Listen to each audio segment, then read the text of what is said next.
नया chapter is current and resistance. So अभी तक जितनी बातें हमने की हैं वो सब की सब रेलेवेंट थी स्टैटिक चार्ज से, इलेक्ट्रोस्टैटिक्स उसे कहते हैं। हमने मोस्ट ऑफ द केसेस में, तकरीबन 99% केसेस में हमने ये अज्यूम किया है कि चार्ज एट रेस्ट है। There is no velocity associated to it, there is no motion associated to it. लेकिन जो ही हम मोशन की बात करेंगे तो फिर उसको, उस जो मूविंग चार्ज है उसको करंट कहते हैं। किसी किस्म का भी चार्ज अगर वो मूविंग है तो उसको हम करंट बोल देते हैं।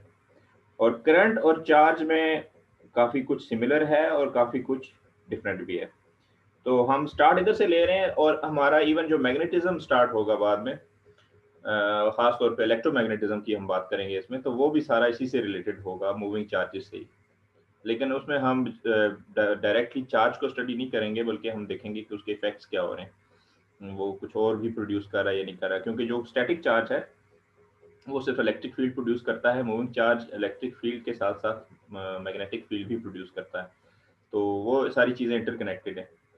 और रेजिस्टेंस, जैसे इसका नेम शो कर रहा है कि resistance means that the what you call the force against the current is called resistance. जो कि करंट को जो चीज़ इम्पीड करती है या रोकती है या किसी तरह से उसको कमज़ोर करती है, दैट इज कॉल्ड रेजिस्टेंस। तो देखते हैं इसमें टॉपिक्स तो काफ़ी हैं, हम सारे कवर नहीं करेंगे, हम जस्ट कोई चंद इंपॉर्टेंट चीज़ें देखेंगे इसमें से भी, जैसे हमने कैपेसिटर्स के चैप्टर में किया। तो टॉपिक्स तो वैसे ये हैं कि electrical current, resistance, model for conduction, temperature and super conductors. लेकिन हम सिर्फ रेजिस्टेंस तक ही या मैक्सिमम हमने किया तो मॉडल फॉर इलेक्ट्रिकल कंडक्शन तक ही जाएंगे, क्योंकि इससे आगे वाले चैप्टर फिर ज़्यादा, जो इससे आगे वाले टॉपिक्स हैं वो ज़्यादा डिटेल्ड हैं और शायद आपके लिए इतने वो हेल्पफुल नहीं है। तो हम कोशिश करेंगे कि रहें ज़्यादातर मॉडल फॉर इलेक्ट्रिकल कंडक्शन से आगे ना जाएं। तो स्टार्ट लेते हैं। तो करंट वैसे तो आप फेमिलियर हैं, आपके घरों में, आपके मोबाइल्स में, आपके हर जगह करंट देखते हैं कि मौजूद है। मुख्तलिफ तरह का करंट मौजूद है। आप जिस केबल से चार्ज करते हैं अपना फ़ोन, उसमें इटसेल्फ दो तरह के करंट मौजूद होते हैं। कि एक, जब आप उसको सॉकेट में इंसर्ट करते हैं अपने घर में किसी बोर्ड में, तो सॉकेट से जो आपका चार्जर है वो एक और तरह का करंट वसूल करता है और आगे आपके फ़ोन को एक दूसरी तरह का करंट देता है। तो इसका फंक्शन यही है कि ये करंट को कन्वर्ट करता है। एक तरह का कन्वर्टर है जो कि करंट में को अल्टरनेटिंग से डायरेक्ट करंट में कन्वर्ट करता है। इसके अलावा लाइट्स हैं, इलेक्ट्रिक की जितनी चीज़ें हैं। इसके अलावा आपने और क्या कुछ देखा हुआ है इलेक्ट्रिसिटी में, बहुत कुछ है। खैर इसकी डिस्क्रिप्शन ज़रूरी नहीं है। फ़िलहाल हम साइंटिफिक बातें करते हैं। तो साइंटिफिकली हम ये कहते हैं कि whenever there is a net charge flow through some region, आपने देखा कि there is a net charge flow, यहाँ पे लिखा हुआ है। मैं इसको हाईलाइट करता हूँ।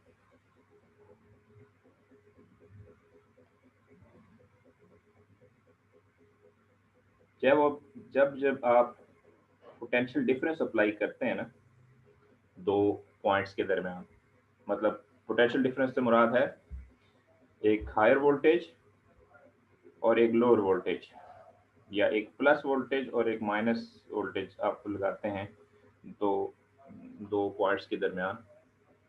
तो उसमें ये होता है कि आपको पता है कि एक पोटेंशियल डिफरेंस प्रोड्यूस हो जाता है जो कि इलेक्ट्रॉन्स को फोर्स करता है कि वो इधर मूव करें, और अगर पॉजिटिव चार्ज है तो उसको ये फोर्स करता है कि वो इधर मूव करे इसके दरमियान, अगर दरमियान में है कोई चार्ज तो। और फर्ज करें कि दरमियान में चार्ज नहीं है, बल्कि इन दो पॉइंट्स के दरमियान हमने कोई वायर कनेक्ट की हुई है, तो वायर में भी ऐसे ही मूव करेगा कि पॉजिटिव चार्जेस इस तरह मूव करेंगे और नेगेटिव चार्जेस इस तरह मूव करेंगे। तो there will be a flow of charge. तो इसको हम बोलते हैं करंट। एक आसान सी डेफिनेशन है। करंट को आप अगर आप किसी चीज़ से और किसी और ऑलरेडी फेमिलियर चीज़ से जोड़ना चाहें तो वो है वाटर फ्लो। तो वाटर फ्लो ऐसे है कि आप देखते हैं कि आप लोगों ने टैंक छतों पे रखे हुए हैं, तो टैंक का छत पे रखना, वो उसकी आप समझ लें कि आपने उसमें एक पोटेंशियल डिफरेंस अप्लाई किया हुआ है पानी के लिए। आप मोटर लगाते हैं और पानी ऊपर चला जाता है, आप वर्क डन करते हैं उसके ऊपर, एनर्जी स्पेंड करते हैं मोटर की, और वाटर ऊपर चला जाता है छत पे, और उसके अंदर एक पोटेंशियल एनर्जी स्टोर हो जाती है। तो वो फिर आप अपने ज़रूरत के मुताबिक उसको पानी को यूज़ करते रहते हैं। नीचे से आप नल खोलते हैं और पानी नीचे आ जाता है, तो वो दूसरे लफ्ज़ों में आप उसको यहाँ अगर इससे कंपेयर करवाया जाए इस केस से इलेक्ट्रॉन और पॉजिटिव चार्ज से, तो इससे मुराद ये है कि आपने पॉजिटिव चार्ज को यहाँ से उठा के यहाँ ले आए मोटर लगा के। अब आप जब नलका खोलते हैं तो दूसरे लफ्ज़ों में आप यहाँ से इस चार्ज को रिलीज़ करते हैं, तो ये फिर इस तरफ जाता है, और दूसरे लफ्ज़ों में पानी भी जैसे छत से नीचे आता है, तो ये बिल्कुल सिमिलर चीज़ है।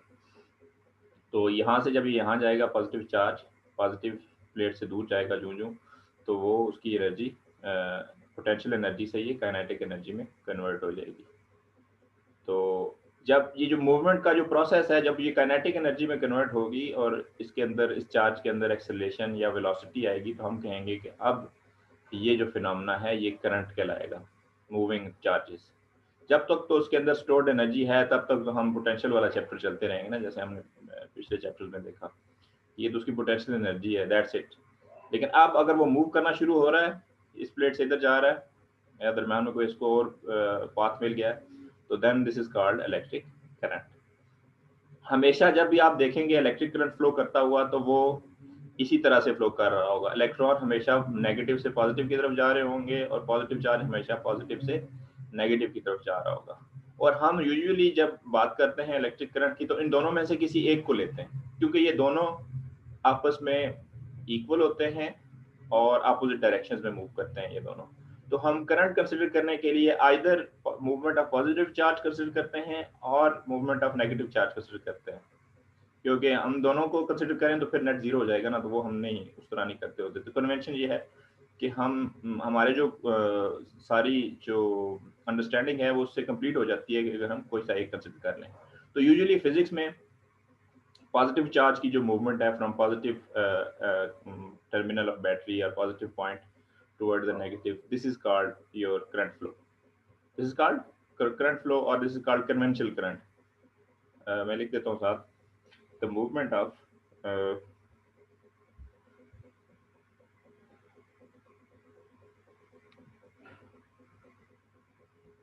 positive charge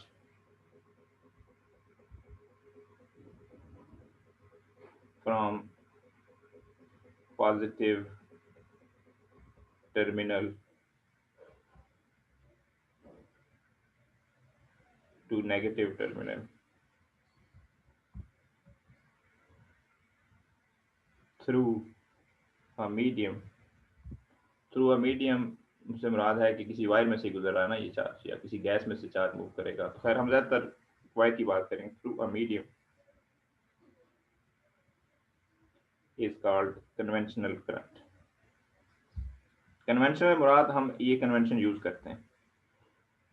एक्चुअली आप ज़्यादातर जो एक्चुअल डिवाइसेस हैं उसमें लोग यही कहते हैं कि जी इलेक्ट्रॉन मूव कर रहे हैं।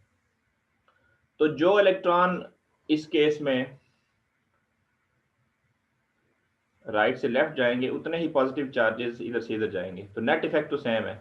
लेकिन आई डोंट नो व्हाई के स्टार्ट के साइंटिस्ट ने इसको पॉजिटिव चार्जेस की मूवमेंट को कन्वेंशनल करंट कहा है, हालांकि कह तो इलेक्ट्रॉन की वाली को भी कह सकते थे। लेकिन इन केस ऐसा होता है कि हम कन्वेंशनल नहीं कंसिडर करते, अगर इलेक्ट्रॉन की मूवमेंट को कंसिडर करते हैं, तो then the movement of electrons is called electronic current. होगा कोई एक ही कंसिडर करना पड़ेगा, दोनों बैक वक्त नहीं करेंगे। इलेक्ट्रॉनिक करंट,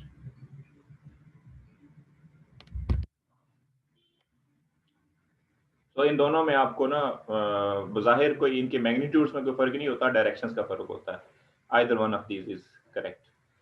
सो करंट को मेजर करने के लिए हमें ये देखना पड़ेगा कि हम कोई ख़ास एक रेफरेंस पॉइंट कंसिडर करेंगे। फॉर एग्जांपल इसमें ये बताया गया है कि ये एक सरफेस है जिसका सरफेस एरिया ए है, एक डिस्क नुमा या जिसे कहते हैं हूप नुमा कोई चीज़ है, रिंग है जैसे आप समझ लें। तो इसमें से कोई करंट फ्लो करेगा तो हम उसको मेजर करेंगे कि कितने चार्जेस गुजरे 1 सेकंड के अंदर इसमें से, इस रिंग में से, या आप ये भी समझ लें कि this is some wire and इसका ये क्रॉस सेक्शनल एरिया है।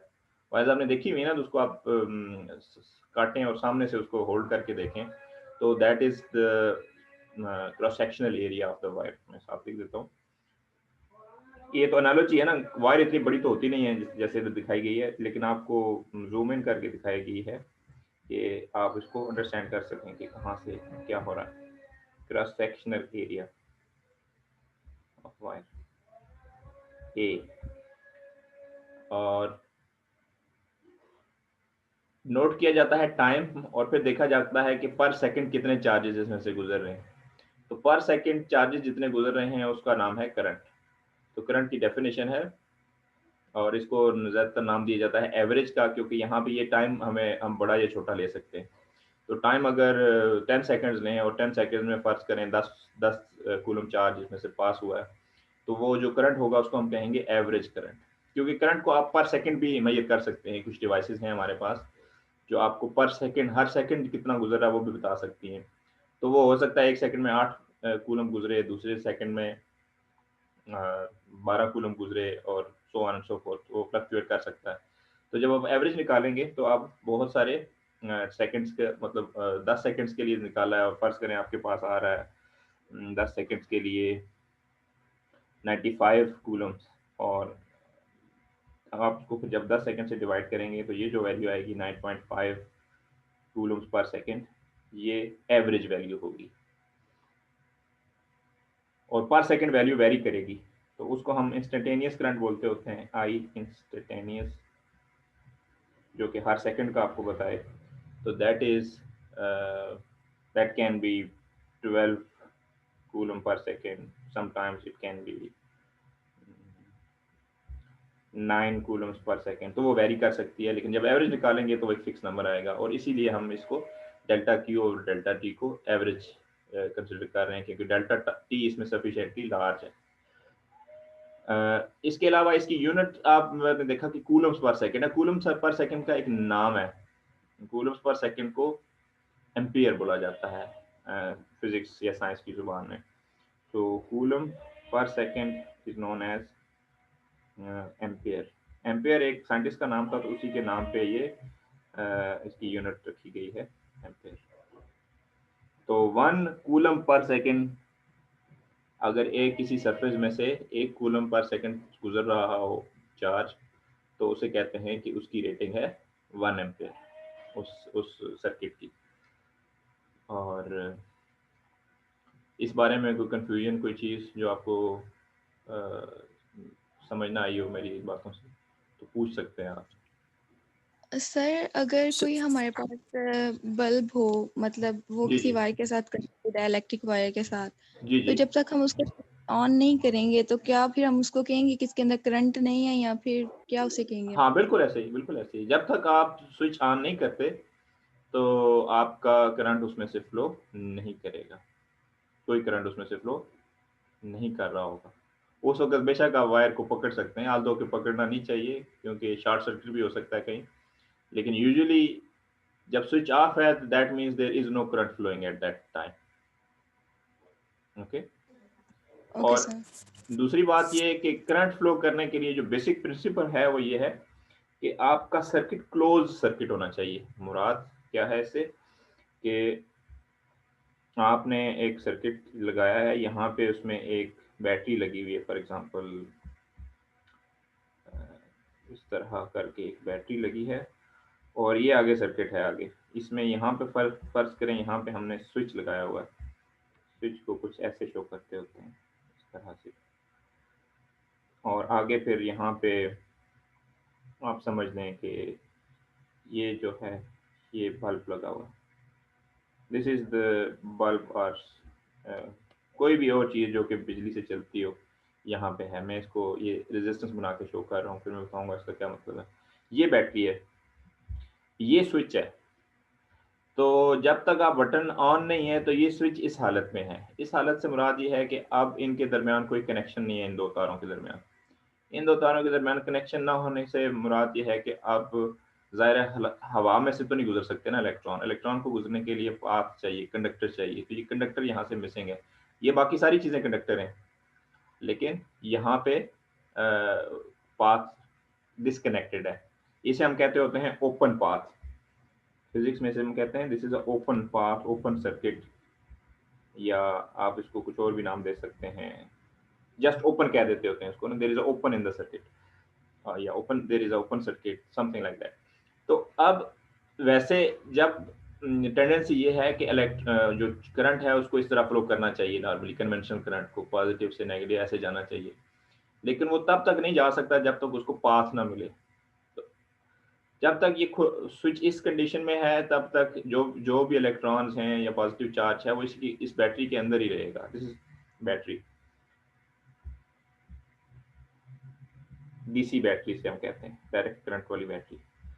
तो यूं ही हम स्विच ऑन करते हैं घरों में, तो स्विच ऑन करने से मुराद है कि हम इसको एक क्लोज्ड पाथ दे रहे हैं इस करंट को फ्लो करने के लिए। तो क्लोज पाथ देंगे। अब नेक्स्ट कंडीशन में स्विच क्लोज होगा तो ऐसे शेप उसकी शो होगी कि अब ये इस तरह से कनेक्टेड हो जाएगा, आपस में ये कनेक्शन बन जाएगा।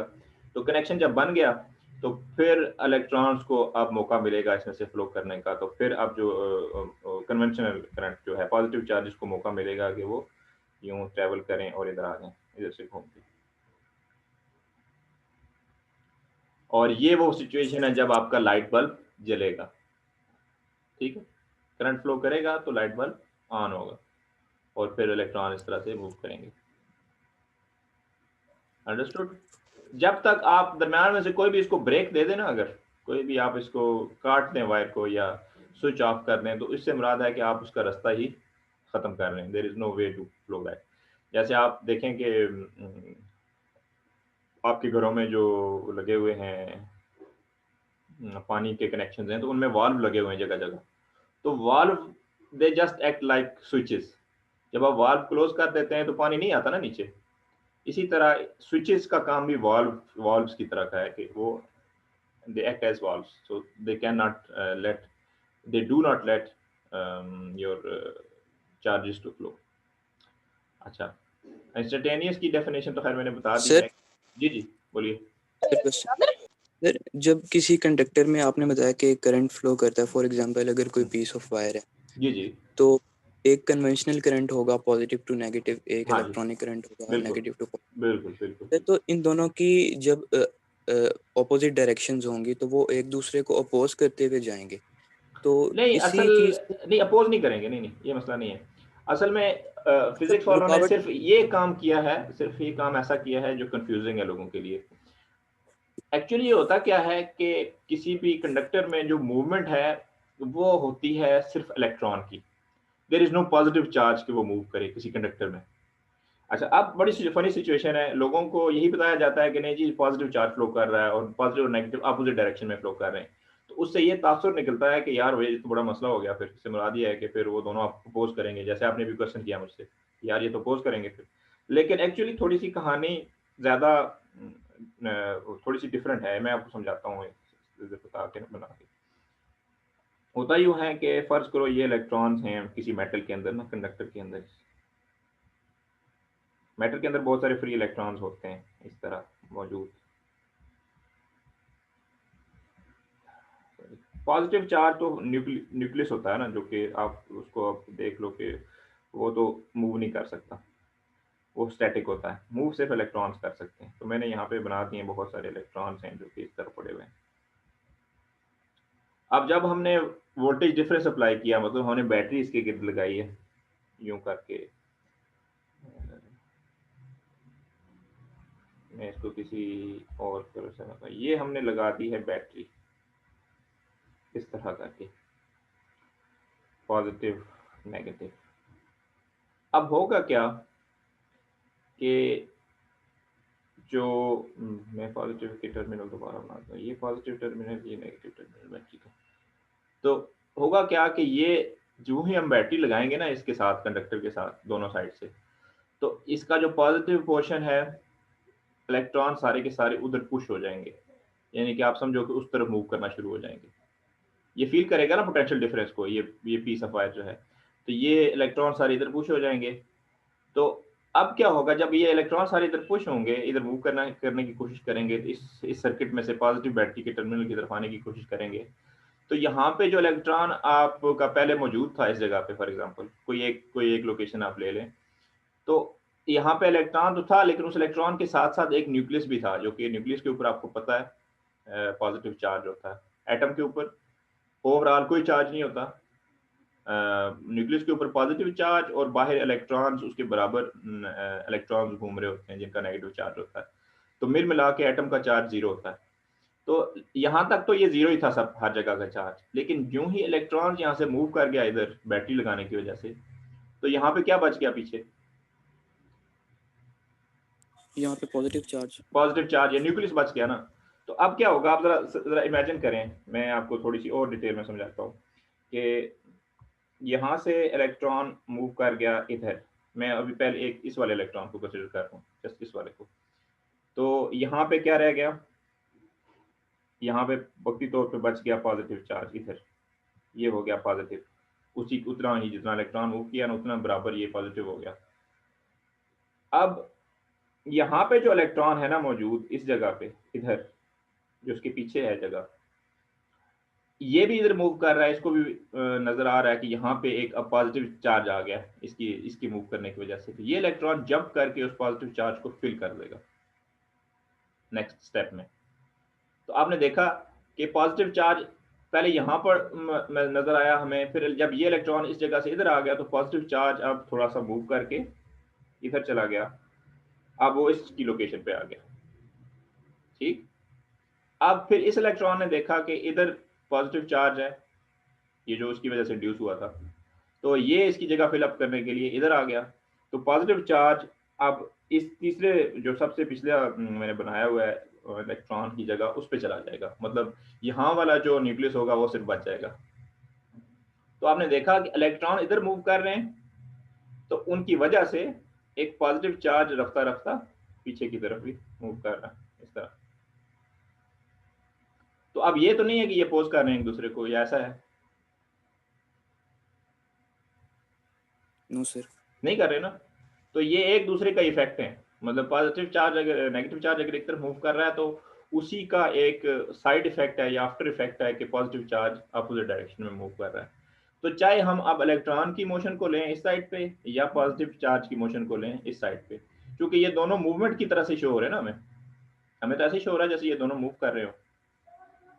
तो वो ज्यादातर वो इसको कंसिडर कर लेते हैं कि ये हमारा कन्वेंशनल है जो पॉजिटिव की मूवमेंट में शो हो रही है। तो एक्चुअली होता वो इलेक्ट्रॉन की मूवमेंट ही है जो कि वो इस तरफ होती है। मान गई ना इंटरेस्टिंग बात, और अपोज भी नहीं किया इन्होंने एक दूसरे को। ठीक है, Yes, sir. तो ये दो डिफरेंट चीजें नहीं है, this is the same, very same thing, this is the exactly same thing, just we have to understand it somehow कि हाउ इज इट गोइंग। तो खैर ये तो मेरे ख्याल अब क्लियर होगी बात, नहीं हुई तो फिर भी पूछ सकते हैं आप मुझसे। तो ये आगे इसने बताया हुआ कि it's conventional to assign the current as the same direction as the flow of positive charge and the direction of the current is opposite to the direction of flow of electrons. तो हम electrons इधर move करवा रहे हैं तो positive इधर move करेगा, तो that is why they are opposite to one another. और अगर हम किसी ऐसी बैटरी से कनेक्ट करें या किसी ऐसे पोटेंशियल डिफरेंस से दो एक बैटरी ना लगाएं, हम जस्ट वायर्स को आपस में कनेक्ट कर दें इस तरह, यहाँ पे बैटरी ना लगी हो, जस्ट वायर एक का लूप बना हो, तो उसमें से भी कोई करंट फ्लो नहीं करेगा, क्योंकि करंट को फ्लो करने के लिए we need a battery, potential difference produce करने वाली एक डिवाइस चाहिए जिसको हम बैटरी कहते हैं। अच्छा, उसके बाद और क्या इंपॉर्टेंट है इसमें से, करंट फ्लो इज रिडंडेंट। तो यही जो आप का है करंट फ्लो आप कह रहे हैं कि कैसे होता है, तो ये सिर्फ इधर नहीं कंसिडर होता, इलेक्ट्रिसिटी में और मैग्नेटिज्म में करंट फ्लो नहीं कंसिडर होता। करंट फ्लो की बात जब फ्लूइड मोशन होता है तो उसको भी करंट ही कहते हैं। हवा जैसे फ्लो कर रही हो किसी जैसे तेज हवाएं चलती हैं, बादल आते हैं, ये वो, उनके हवा की जो मूवमेंट है उसको भी करंट कहा जाता है एट टाइम्स। पानी की तेज मूवमेंट हो किसी जगह पे, किसी दरिया में, तो उसको भी वाटर करंट कहा जाता है। तो ये सारी चीज़ें बहुत दफ़ा ये फ्रिक्वेंटली यूज होती हैं मुख्तलिफ चीज़ों के लिए। तो जहाँ आप करंट का लफ्ज़ देखें तो वहाँ आप ये ना समझिएगा कि वो सारा चार्ज वाला करंट, ये वो एयर का भी हो सकता है, वो वाटर का भी हो सकता है, वो किसी और फ्लूइड का भी हो सकता है। There can be many fluids in in nature. तो वो डिफरेंट होता है उसका हिसाब का। अभी करंट की एक और डिस्क्रिप्शन है जो कि हमें पता होनी चाहिए। उसको कहते हैं माइक्रोस्कोपिक डिस्क्रिप्शन। जनरली वैसे चार्ज को मूव कर रहा हो तो फिजिक्स में उसको कहते हैं कि ये मोबाइल चार्ज कैरियर्स हैं। इलेक्ट्रॉन की मूवमेंट को कहते हैं ये नेगेटिव चार्ज कैरियर है, नेगेटिव मोबाइल चार्ज कैरियर है। और इसी तरह पॉजिटिव चार्ज को मूव कर रहा हो तो उसको हम पॉजिटिव चार्ज कहते हैं। तो मेटल्स में मैंने अभी आपको बताया कि मूवमेंट किस वजह से होती है, करंट क्यों फ्लो करता है, इलेक्ट्रॉन्स की वजह से। तो मेटल्स में चार्ज कैरियर्स क्या है, इलेक्ट्रॉन है। लेकिन कुछ और सिस्टम्स ऐसे हो सकते हैं जिसमें चार्ज कैरियर मुख्तलिफ हों, तो सिचुएशन शायद हम एनकाउंटर करें। लेकिन मेटल की जब बात आएगी तो आप ये बताइएगा, उससे पूछा जाए आपको कि चार्ज कैरियर क्या है, तो आप कहोगे दीज आर जस्ट इलेक्ट्रॉन्स। हाँ, अगर कोई कहे कि जी हम कन्वेंशनल करंट क्यों लेते हैं, तो आप ये बता सकते हैं कि ये असल में एक ही बात है, this is the very same thing जो मैंने आपको यहाँ पे एक्सप्लेन की है। Movement of electrons is exactly opposite to movement of positive charge. Microscopic model of current क्या है, इसको देखने की ज़रूरत है हमें। कह सकते हैं माइक्रोस्कोपिक व्यू देखना आपके लिए ज़रूरी है। मैं जस्ट लेट मी जज। मेरा ख्याल है कि मैं आप पे छोड़ता हूँ, इसको पढ़े ना पढ़े, है तो टॉपिक इजी सा ही, लेकिन थोड़ा सा आपके लिए मैथमेटिकली शायद अंडरस्टैंड करना मुश्किल हो। पढ़ा दूँ? कोई है मौजूद? नहीं मौजूद, सारे सारे सोए हुए हैं। अच्छा चलो, मैं पढ़ा ही सर देता जी, हूँ। जैसा आपको सही लगे वैसे कर लें, करवा दें अगर करवाना है तो। फिर कुछ टॉपिक्स हैं लेटर जो कि मिस हो जाएंगे, ये कोई इतना इंपॉर्टेंट नहीं है। हम सिर्फ ये बता सकते हैं इस केस में कि जो करंट है, ये शायद बाद में जरूरत पड़ी तो फिर इस पे वापस भी आ जाएंगे। चलें इसको फिलहाल रहने देते हैं। फिलहाल हम चलते हैं रेजिस्टेंस की तरफ कि रेजिस्टेंस क्या है। ओहो, लेकिन रेजिस्टेंस में भी इसने यही शो किया हुआ है, इसका फार्मूला ही यूज किया हुआ है। चलें, नहीं वापस जाना पड़ेगा। रेजिस्टेंस को अगर तो directly V is equal to I R कर देता तो फिर तो आसान था, लेकिन इसने माइक्रोस्कोपी के लिया हुआ है इसको भी। चलो, माइक्रोस्कोपी के लिए आपने ये बताना होगा कि अगर चार्जेस मूव कर रहे हैं, ये एक वायर है फॉर एग्जांपल, ये उसका एक पोर्शन में शो किया हुआ है जिसमें से चार्ज मूव कर रहा है। तो हमने ये बताना है कि इस चार्ज का करंट के साथ चार्ज क्यू हो, और इस फर्ज करें वायर में से करंट आई पास हो रहा हो ओवरऑल, तो और इसकी वेलोसिटी एक चार्ज की वेलोसिटी वी डी हो, कोई खास वेलोसिटी हो उसकी, उसे हम ड्रिफ्ट वेलोसिटी कहते हैं।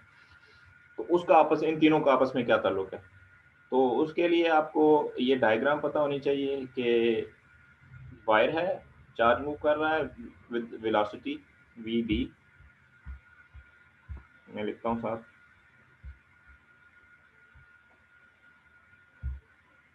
We D is velocity of any charge, किसी एक चार्ज की एक वेलोसिटी है। और इसका, इस ट्यूब का क्रॉस सेक्शनल या इस वायर का क्रॉस सेक्शनल एरिया ए है। और जो हम थोड़ा सा टाइम अगर नोट करें, मतलब फर्ज करें ये चार्ज इस जगह से इस जगह आया है, इन दो पॉइंट्स के दरमियान मूव किया है उसने, और इस तरह मूव करने में उसने टाइम लिया है डेल्टा टी। तो ये जो डिस्टेंस है उसको हम लिख सकते हैं, आपको पता है कि डिस्टेंस का फार्मूला होता है delta x equal delta we into delta T, या वी डेल्टा टी कह दें, डेल्टा वी ना कहें, वी कह दें, वी टाइम्स डेल्टा टी। तो यहाँ से आप इन फार्मूलों को इंटर कन्वर्ट करके लिख सकते हैं। यहाँ पे वी डी है और यहाँ पे आप डेल्टा टी को भी यूँ लिख सकते हैं या वी डी को आप ऐसे लिख सकते हैं, जैसे चाहें। इस फार्मूला को जैसे चाहें आप लिखें, कोई फर्क नहीं पड़ता। V D equal to delta X over delta T. तो ये तो है इनका आपस में रिलेशनशिप, वेलोसिटी का, सरफेस एरिया का, क्रॉस सेक्शनल एरिया का, और इसका डिस्टेंस जो उसने ट्रेवल किया शॉर्ट टाइम डेल्टा टी में। तो चार्ज कितना मूव किया है इस टाइम में, ये कैलकुलेट करने के लिए हमें ये देखना पड़ेगा how much charge is moved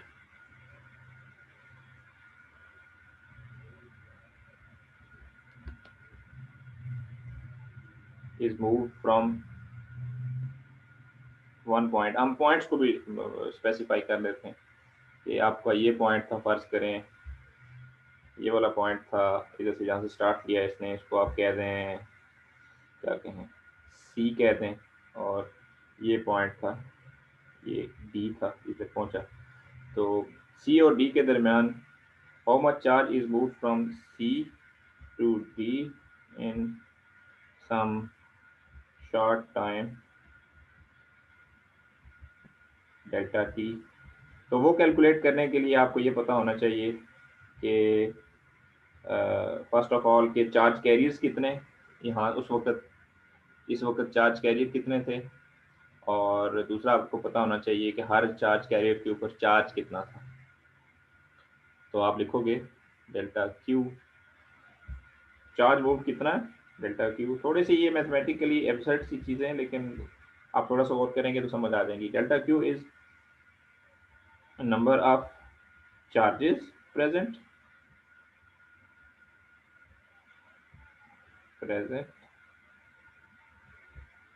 multiplied with amount of charge or value of charge on each carrier।